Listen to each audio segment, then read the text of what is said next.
네, 정부가 조선과 해운 구조조정 방안을 내놓은 지 2년이 넘었습니다. 하지만 아직 탈출구는 보이지 않습니다. 조선과 해운 산업 이대로 가라앉는 것일까요? 앞서 보던 안지혜 기자가 나와 있습니다. 안 기자, 먼저 지금 구조조정 어떻게 진행이 되고 있습니까?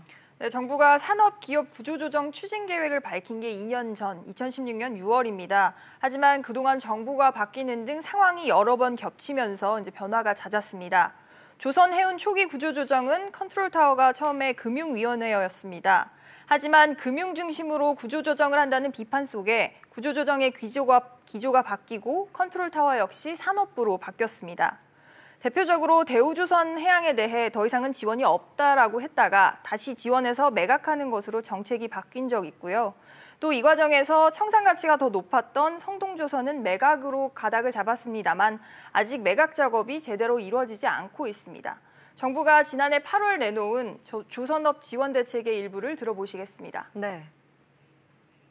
은행 심사를 통해서 재무 건전성이나 건전 능력이 있는 중소조선사에 대해서는 신용보증기금의 특별 보증을 통해서 4년간 총 1,000억 원의 규모의 RG 발급을 지원함으로 인해서 조선업 업황이 회복될 때까지 정책금융이 시장 보완 역할을 적극적으로 수행하는 내용이 되겠습니다. 네, 차관보는 이때 이렇게 말씀을 하셨는데 하지만 앞선 리포트에서 보셨듯이 지금 현장에서는 선수금 환급 보증, 즉 RG가 제대로 이루어지지 않고 있는 상황입니다. 그럼 해운 산업 상황은 어떻습니까? 네, 지난해 2월이었는데요. 국내 1위이자 세계 7위였던 국적선사인 한진해운의 파산은 큰 충격이었습니다.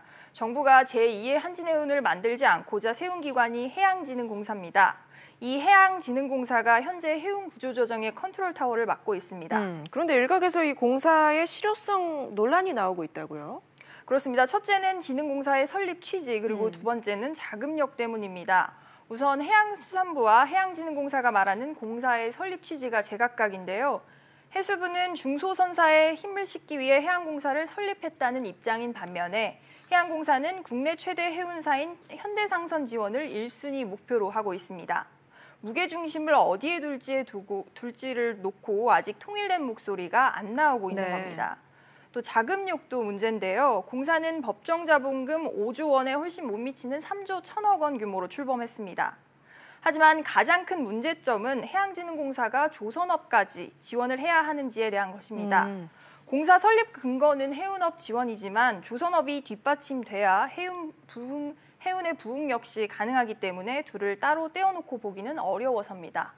따라서 조선해운을 함께 보기 위한 컨트롤타워가 있어야 한다는 지적이 나오고 있습니다.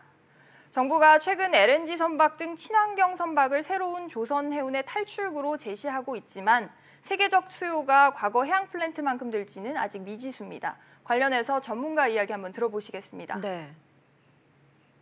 한국하고의 경쟁력은 아직은 그래도 있다고 저희들은 보기 때문에 당분간은 LNG 선박이나 이런 쪽에 수주가 계속 일어나지 않을까 그런 예측은 합니다. 문제는 우리나라가 지금 이렇게 어려운 상황에서 수주를 하기 위해서 이제 또 옛날에 했던 것 같이 경쟁을 하고 저가 수주를 하고 이렇게 하면 이제 또 곤란해지는 거죠. 네, 들으신 것처럼 국제 유가는 물론 국내 이제 조선사들의 저가 수주 여부가 조선사 실적에 큰 변수가 될 것으로 보입니다. 알겠습니다. 안 기자 얘기 잘 들었습니다.